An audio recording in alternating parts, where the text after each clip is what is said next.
E o tema que eu gostaria de trazer para os irmãos nessa noite é justamente o tema do perdão. A importância do perdão. Nós tivemos já estudos sobre isso. O perdão é algo muito amplo dentro da vida cristã e também é algo muito importante. Mas qual é o sentido do perdão? Qual é o lugar no plano de Deus? Porque às vezes nós podemos pensar que o perdão é um conserto de algo que deu errado, um relacionamento que foi quebrado e que por algum motivo precisa ser reconciliado, reconstruído, reconstituído. Na verdade, não é bem assim, né? É verdade que nós vamos encontrar então o perdão em toda a Bíblia, em toda a palavra de Deus. E desde a história de José, por exemplo, se você conhece bem a história de José, um dos filhos de Jacó e bisneto de Abraão, que foi vendido por seus irmãos como escravo e a um bando de ismaelitas e depois vendido no Egito. Mas esse José veio a ser o vice-governador do Egito, que era o país mais importante naquele momento da história, e depois ele se encontrou novamente com os seus irmãos, o que para muitos seria o momento da vingança, veio a ser uma grande história para nós, do povo de Deus, e do plano de Deus para nós. Tá tudo bem? O som tá beleza? Amém. Então, irmãos, Deus abençoe nossa equipe técnica aí. O negócio está ficando técnico aqui, está ficando joia mesmo, né? Glória a Deus. Quem diria, né, irmãos? Eu queria até fazer uma enquete na página da igreja. Eu sei que todos gostaríamos de estar aqui. Você que está na sua casa assistindo. Aliás, eu quero lembrar também que é importante que você não fique olhando as suas notificações de WhatsApp, de outras coisas, né? Porque isso aí tira a sua atenção, né? Então esse é um problema, né? Procure sentar-se com os outros irmãos, membros da sua família e participar desse momento. Nós vamos ser bem objetivos, né? Mas vamos aproveitar esse momento que estamos juntos. E eu queria fazer uma enquete, porque eu gostaria de perguntar, o que os irmãos estão achando em termos de alimento da palavra, de contato, de alimento sólido? Vocês estão gostando, né? Está sendo proveitoso durante esse tempo que nós estamos em afastamento social e que a gente pode estar junto através da internet? Ou quando nós tínhamos os cultos presenciais, era mais proveitoso? Não sei, né? Essa é uma pergunta que eu tenho feito para mim. Eu, pelo menos, eu acredito que eu tenho tido muito mais oportunidade de estudar a palavra e de me fortalecer no Senhor. Tem sido uma bênção na minha vida, apesar de todas as dificuldades que nós temos, né? Não sei se é porque eu como missionário, o missionário ele já está meio preparado para esse negócio que está acontecendo. Isso aqui é um parênteses que eu estou fazendo, tá, irmão, na mensagem, depois eu começo de novo a mensagem. Mas o missionário já está meio preparado, porque o missionário, ele já tem que se adaptar, ele já vive uma vida de adaptação, aprende uma nova cultura, uma nova língua, né? Então, as pessoas às vezes têm dificuldade de se adaptar a uma nova situação, e o missionário já é treinado para isso. Outra coisa também é que o missionário está sempre buscando uma maneira de servir aos outros, uma maneira diferente, uma maneira nova que não era conhecida antes, porque ele tem que alcançar aquelas pessoas que são não alcançadas. Então tudo isso traz para a gente digamos assim, um preparo onde a gente consegue se adaptar, vencer a dificuldade que se apresenta. E uma outra coisa também é que o missionário, muitas vezes, ele já aprendeu a se alimentar, primeiramente, diretamente no Senhor. Porque o missionário muitas vezes não tem uma igreja para frequentar. Ele é o plantador de igreja, ele está indo onde não há igreja. Ele está indo onde não tem nada. Então ele tem que ter uma comunhão com o Senhor, onde ele segue caminhando e ele não depende muito dos outros, né? De certa forma, facilitou muito a vida dos missionários a internet. Eu fui missionário na década de 90, quando não existia ainda a internet, como nós vemos hoje, né? O máximo que tinha era telefonema, que custava muito caro, e o fax, né? Então não tinha nada disso aí que tem hoje, mas isso também às vezes traz problemas, né? Porque tem missionário que fica assistindo novela da Globo, da Record, pela internet, né? Em língua portuguesa, então isso aí atrapalha um pouco também o tempo deles lá no trabalho, né? Mas enfim, voltamos então à palavra do Senhor.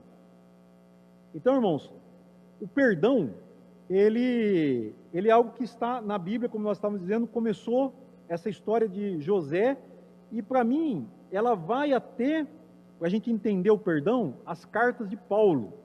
E é nas cartas de Paulo que eu gostaria de ministrar nessa noite um pouco. O apóstolo Paulo, ele tem uma teologia, uma mensagem a respeito do perdão de Deus muito profunda, e tem tudo a ver com a ceia do Senhor, né? Porque nós vamos ler o texto hoje que fala da ceia, um dos textos mais lidos nos cultos em ceia do Senhor. Mas um aspecto do perdão que já foi tratado, inclusive em outros estudos, por que perdoar? Então, alguém vai dizer, bom, perdoar para que nós possamos ser perdoados. Porque Jesus falou, se vocês não perdoarem de coração ao seu irmão, então o meu Pai Celestial também não perdoará vocês. E na oração do Pai Nosso, perdoa, Senhor, as nossas dívidas, assim como nós perdoamos nossos devedores. Então, por que perdoar? Perdoar para ser perdoado. Quem não perdoa, não está apto a ser cristão e, consequentemente, a ser perdoado. Uma outra razão para perdoar é ser curado. Nós vimos que a pessoa que não perdoa, ela fica doente, né? Ela está doente. E essa doença pode se agravar. Então isso é uma razão também para perdoar. Agora, essas duas razões, elas têm a ver com a gente, com o nosso ego, ou com a nossa pessoa. Mas eu quero trazer algo mais profundo. Porque o perdão, ele não está só no âmbito pessoal, mas ele está também no plano de Deus. A história da redenção, e da restauração de todas as coisas, culmina num grande propósito de Deus em convergir em Jesus Cristo todas as coisas, tudo que existe. Eu gostaria que você abrisse a sua Bíblia, se você quiser acompanhar, senão eu vou estar lendo aqui, na Nova Versão Internacional, Efésios capítulo 1, versículos 7 a 10. Efésios 1, 7 a 10 diz assim: Nele temos a redenção por meio do seu sangue, o perdão dos pecados. Veja bem, nele, ou seja, no amado, em Jesus, temos a redenção por meio do seu sangue, o perdão dos pecados. Então nós vemos aqui que o sangue de Jesus é derramado para o nosso perdão dos pecados. Obrigado, irmão. De acordo com as riquezas da graça de Deus, a qual Ele derramou sobre nós com toda a sabedoria e entendimento.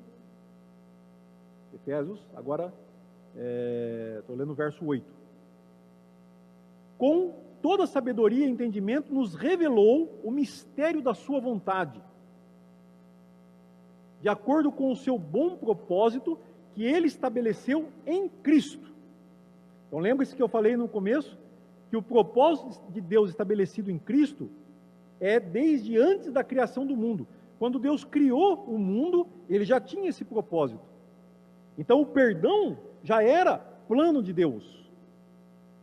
E o propósito de Deus é de fazer convergir, o verso 10, Efésios 1:10, de convergir em Cristo todas as coisas, celestiais ou terrenas, na dispensação da plenitude dos tempos. Então esse texto de Efésios, e depois você pode seguir a carta de Efésios toda, tem a ver com esse plano maior de Deus, o perdão dos pecados através do sangue de Jesus Cristo. E é exatamente isso que vai ser revelado em Gênesis, no capítulo 50, versos 19 a 21, quando José se encontra com seus irmãos. E os irmãos dele falam, eles vêm tremendo diante de José, e eles falam: olha, José, nosso pai pediu que você cuidasse da gente e tal, porque eles imaginaram que depois da morte de Jacó, José ia se vingar deles. Porque eles venderam José como escravo. Mentiram para Jacó, fizeram um mal contra José. Você conhece a história? Está lá em Gênesis. Boa parte do livro de Gênesis trata dessa história. Por quê? Porque essa história é tão importante e ela mostra o plano de Deus para nós. E finalmente, então, José, ele diz para eles assim: não tenham medo. Estaria eu no lugar de Deus? Vocês planejaram mal contra mim, mas Deus o tornou em bem, para que hoje fosse preservada a vida de muitos. Por isso, não tenham medo, eu sustentarei vocês e seus filhos. E assim os tranquilizou e lhes falou amavelmente. Então José, ele oferece o perdão, ele oferece os seus cuidados, o seu amor aos seus irmãos. Ele não vai se vingar, ele não toma o lugar da ira de Deus, é o que ele está dizendo aqui, porque ele não é Deus, mas ele é um tipo de Jesus que se assenta no trono para trazer a reconciliação da humanidade com Deus, através do perdão. Porque nós somos os irmãos de José. Nós pecamos contra Deus, nós pecamos contra Cristo. Nós, como cantava o nosso irmão Rick Bonfim, uma das suas canções, só uns 30 anos atrás, que o soldado batia com o martelo nos pregos em Jesus Cristo, mas de repente, na sua canção, ele diz que ele viu o martelo em sua mão. Então nós somos os irmãos de José que humilharam Cristo, porque o sangue dele foi derramado por nossa causa, por causa dos nossos pecados. E ali, exatamente, o Senhor Jesus nos oferece o perdão. Nós somos os culpados do seu sangue. Nós somos os seus algozes, os seus castigadores, torturadores. Mas ele nos oferece o perdão. E José diz, porque José entendeu que quando ele foi usado por Deus para revelar o sonho de Faraó, o rei do Egito, foi através dessa revelação, desse sonho, desse conhecimento, dessa sabedoria que Deus deu a ele, que fez com que toda a humanidade daquela região, pelo menos, fosse poupada de morrer de fome. Porque eles, durante 7 anos, os 7 anos das vacas gordas, eles ajuntaram em celeiros para alimentar uma multidão. Então José entendeu que na sua dor, que na sua injustiça que ele sofreu, havia um propósito de Deus. Aliás, quando nós somos injustiçados, quando nós somos atacados, quando nós somos perseguidos, nós nos identificamos com José, que por sua vez também nos identificamos com o Senhor Jesus Cristo, no sentido de que há esse confronto no mundo, há as trevas, o mal operando no mundo, e nós somos como ovelhas levadas ao matadouro, assim como Cristo foi. A não ser que nós nos colocamos do outro lado. Aqui não é uma questão de vitimismo, mas é uma questão de Deus estabelecendo o seu plano, porque Deus é soberano. Aquele que confia em Deus, ele não está do lado dos algozes, ele não está do lado da violência, ele está do lado do amor. ele está do lado do perdão. Aquele que confia em Deus não está do lado da vingança, não está do lado do ataque. Ele está do lado do amor, ele está do lado da paciência, ele está do lado do suporte, ele está do lado da humildade. Ele se rebaixa, ele se humilha. Basta você ler as cartas de Paulo e você vai entender muito bem isso. Então, é no perdão que a glória de Deus é revelada. Miqueias, capítulo 7, versículos 18 e 19, diz assim: quem é comparável a ti, ó Deus, que perdoas o pecado e esqueces a transgressão do remanescente da tua herança? Tu, que não permaneces irado para sempre, mas tens prazer em mostrar amor. Então, o perdão está no plano de Deus porque Deus tem prazer em mostrar amor. Deus tem prazer em perdoar. Perdoar faz parte da glória de Deus. E nós somos, então, aprendizes do perdão, de como perdoar. O verso 19 diz também: de novo terás compaixão de nós, pisarás as nossas maldades e atirarás todos os nossos pecados nas profundezas do mar. Porque na eternidade, nossos pecados não serão lembrados, mas o perdão, o sangue de Cristo, é maior do que os nossos pecados. Ele cobre os nossos pecados, ele afasta os nossos pecados para longe. É assim que o perdão é visto na língua hebraica do Antigo Testamento. Então, irmãos, para ser mais prático, hoje nós somos a igreja do Senhor Jesus Cristo. Você que está acompanhando, você vai participar da ceia. Você que já é batizado por causa da sua fé em Jesus, você foi batizado nas águas e você se uniu a Jesus Cristo. Você se identificou com Jesus Cristo e agora você vai participar da ceia, assim como eu. Somos irmãos em Cristo. Então não pode haver entre nós divisões. E é sobre esse assunto, então, que nós vamos ver onde que a ceia e o perdão são relevantes. Eu gostaria que você abrisse a sua Bíblia comigo também em 1 aos Coríntios, primeira carta de Paulo aos Coríntios, capítulo 11, versos 17 até o verso 34. É um texto, nós vamos ler vários versículos, mas é importante. E já iniciamos praticamente a ministração da ceia. 1 aos Coríntios, capítulo 11, verso 17 e 34. Como Paulo amava os coríntios, irmãos. Paulo plantou aquela igreja. Ele tinha um amor muito grande por eles. Uma carta, todas as cartas de Paulo são sentimentais.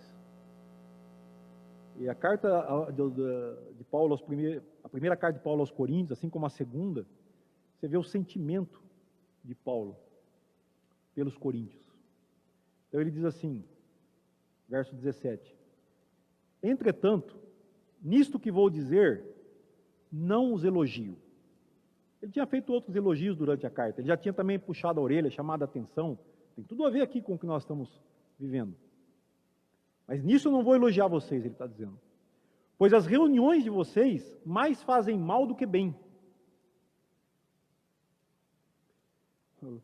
Quer dizer, a igreja traz mais problema do que alívio.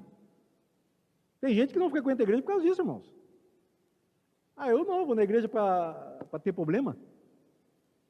Irmãos, eu já ouvi cada história que aconteceu dentro de igreja por aí, para não dizer dentro da nossa, que a pessoa não quer problema. Ela fala, não, eu fico em casa. A pessoa não quer problema, a pessoa não quer, muitas vezes, assumir responsabilidades, porque ela não está disposta a aumentar os problemas que ela já vive na vida dela. Então essas reuniões da igreja de Corinto tinham essa característica. Era mais para o mal do que para o bem. Verso 18. Em primeiro lugar, ouço que quando vocês se reúnem como igreja, há divisões entre vocês. Esse tema da divisão, irmãos, digamos, de certa forma, é justamente a necessidade do perdão. Quando eu não perdoo, eu divido. Eu não consigo mais conviver com a pessoa que me causou uma injustiça. pelo menos no meu ponto de vista. Então ele causa divisão, e Paulo fala, a reunião de vocês tem divisões. Vocês como igreja, vocês estão divididos. A unidade da igreja é algo tão importante para Paulo. Paulo não admite. Ele até diz assim, até certo ponto eu creio. Ou seja, é como se ele dissesse assim, eu não estou acreditando no que eu estou ouvindo de vocês. Paulo estava longe. Como eu disse, ele tinha um sentimento, um afeto pelos irmãos de Corinto, pelos irmãos corintianos, né? Embora ele fosse de outro time, né? Essa é brincadeira, irmãos. Mas ele tinha um afeto pelos coríntios, e ouvir que eles estavam causando divisão na igreja, ele não queria acreditar nisso. Ele disse, não é possível. Então ele escreve a carta, irmãos, eu penso que havia lágrimas nos olhos de Paulo ao escrever essas palavras. Verso 19. Pois é necessário que haja divergências. Eu vou ler o texto até o fim, depois eu comento um pouco mais, irmãos.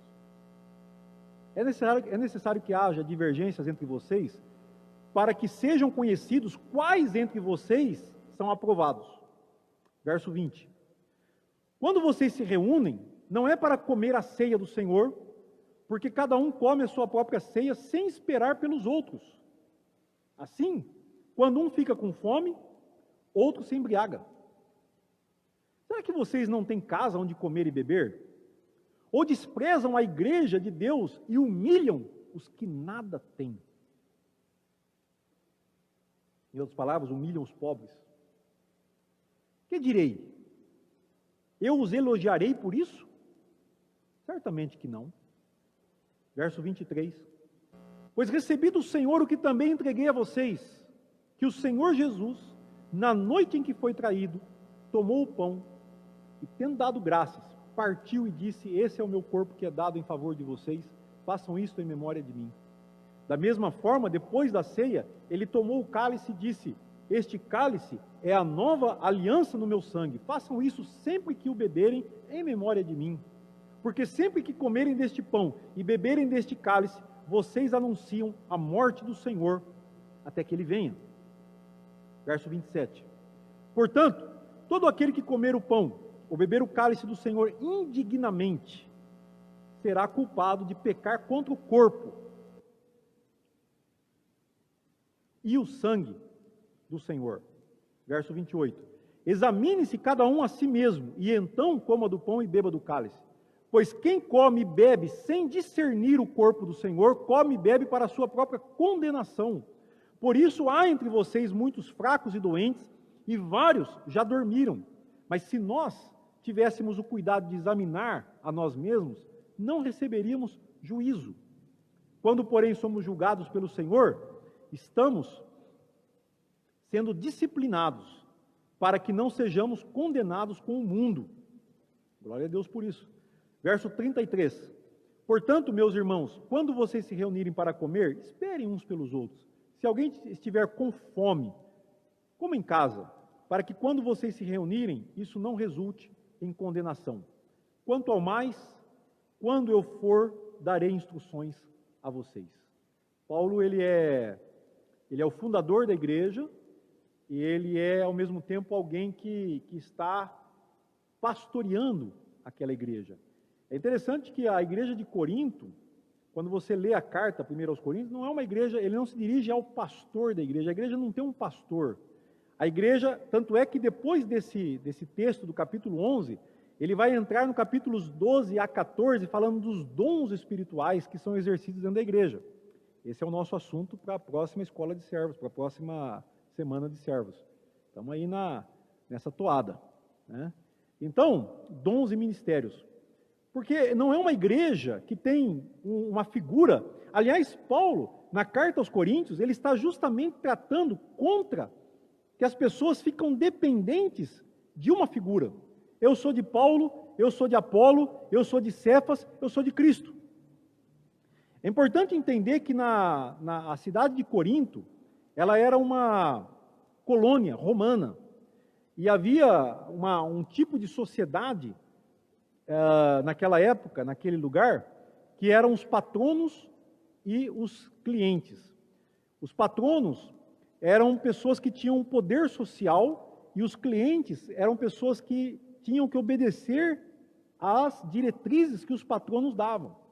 Então havia na igreja de Corinto, naquela cultura, uma questão de lealdade pessoal, mais do que a verdade do evangelho, ou mais do que a importância da unidade da igreja.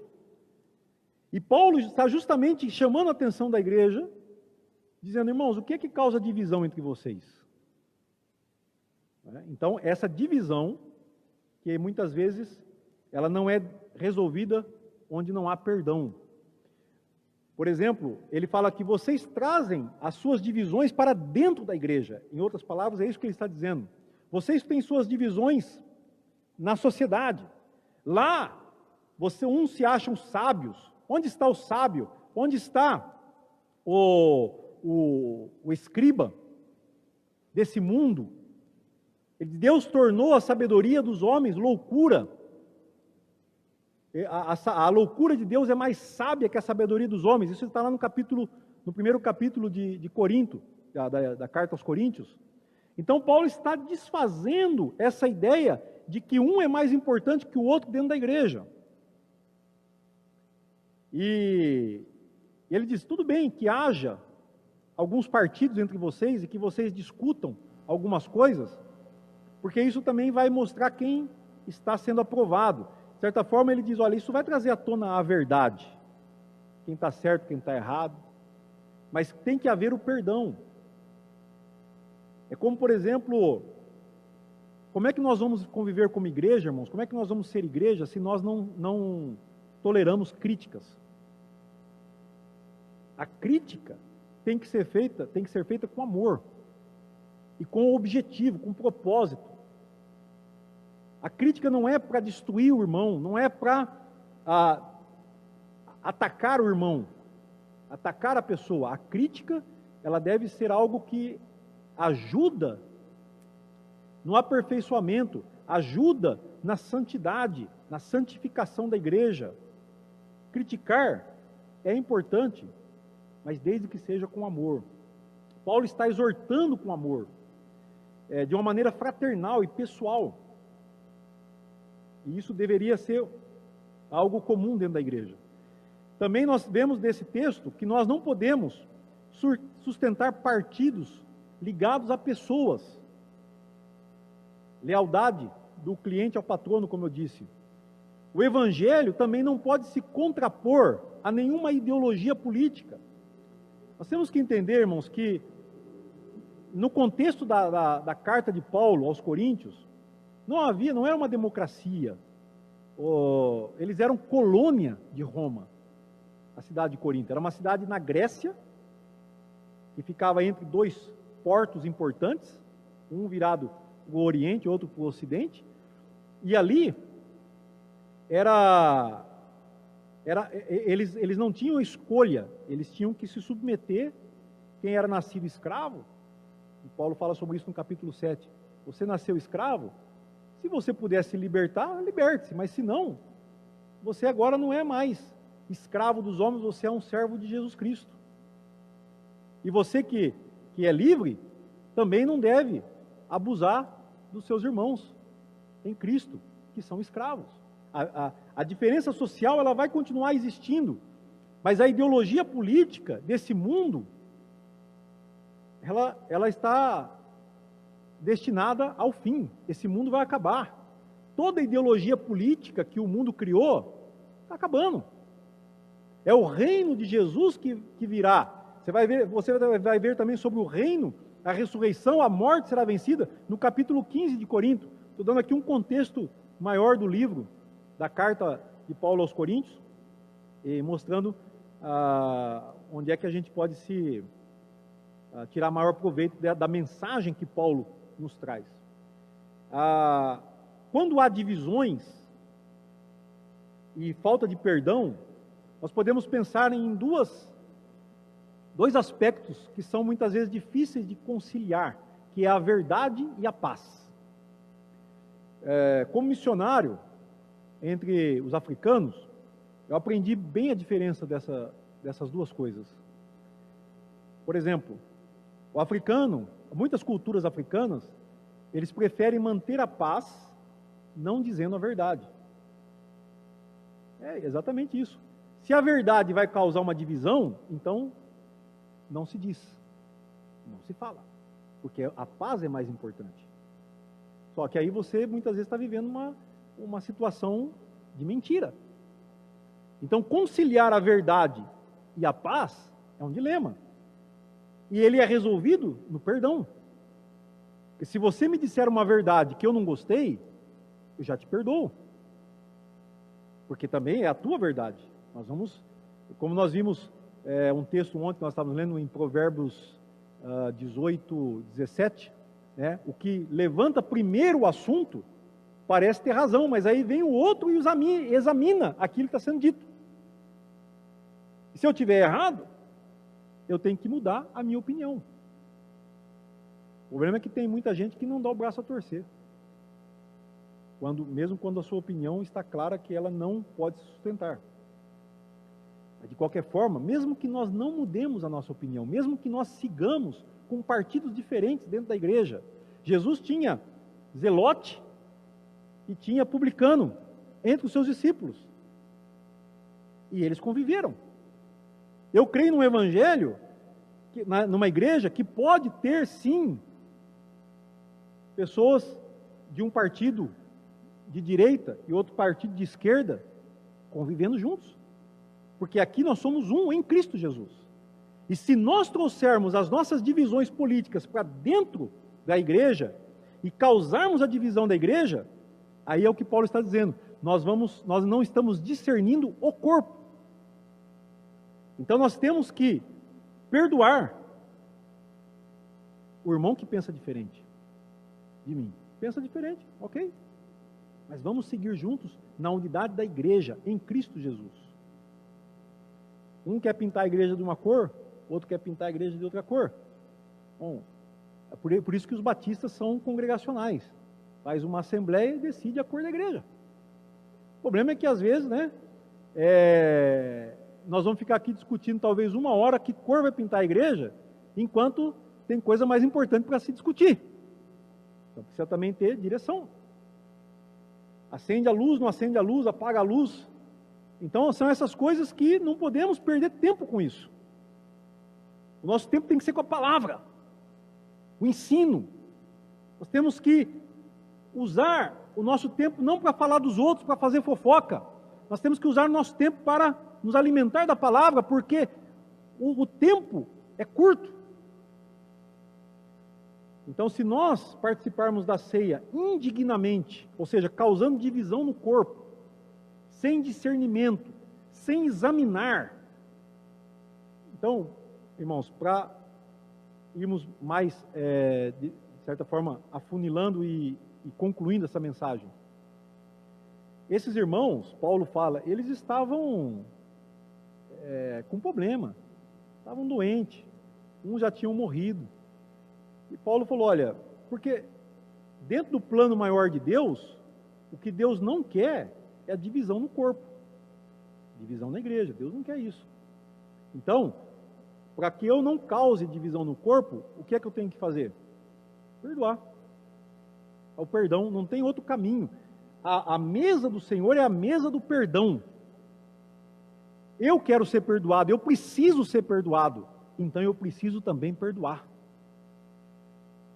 Examine-se cada um e então participe, coma do pão e beba do cálice.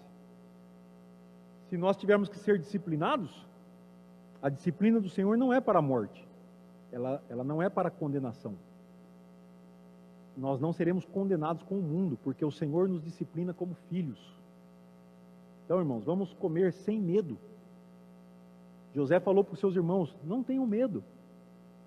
Não tenham medo. Vocês fizeram o mal, vocês intentaram o mal, mas Deus transformou isso em bem. Para encerrarmos, nós devemos ser habilidosos em perdoar. Eu vou ler um texto aqui de Paulo também, numa outra carta, para concluirmos. Ele diz assim: irmãos, vocês foram chamados para a liberdade, mas não usem da liberdade para dar ocasião à vontade da carne. Ao contrário, sirvam uns aos outros mediante o amor. Toda a lei se resume num só mandamento: ame o seu próximo como a si mesmo. Mas se vocês se mordem e se devoram uns aos outros, cuidado para não se destruírem mutuamente. Então, se nós como igreja, então, nós temos que nos vestir com uma roupa chamada amor. Essa é a roupa do cristão. Ah, não, eu pensei que a roupa do cristão era uma saia longa, camisa de manga comprida, gravata. Não, a roupa do cristão é o amor, perdão, afetos de misericórdia. Essa é a nossa nova roupa em Cristo Jesus. Antes nós usávamos uma roupa do ódio, da raiva, da divisão, das obras da carne. Agora a nossa roupa é a roupa do amor, porque a lei, ela se resume nesse mandamento: amarás o teu próximo como a ti mesmo. Esse texto que eu li está em Gálatas 5, 13 a 15. Mas ele fala: mas vocês estão se mordendo e se devorando uns aos outros. Então, se isso continuar, vocês vão se destruir mutuamente. Porque nenhum de nós é melhor do que o outro, irmãos. Eu não sou melhor do que você, você não é melhor do que eu. Nós temos que nos perdoar e celebrarmos juntos a ceia do Senhor. A mesa do Senhor é incontornável. A mesa do Senhor é incontornável. É na mesa que nós temos comunhão uns com os outros. E não sejamos, então, irmãos, como a igreja de Corinto, que abandonou essa comunhão fraternal, estava indo longe nas suas divisões. Deus nos abençoe grandemente.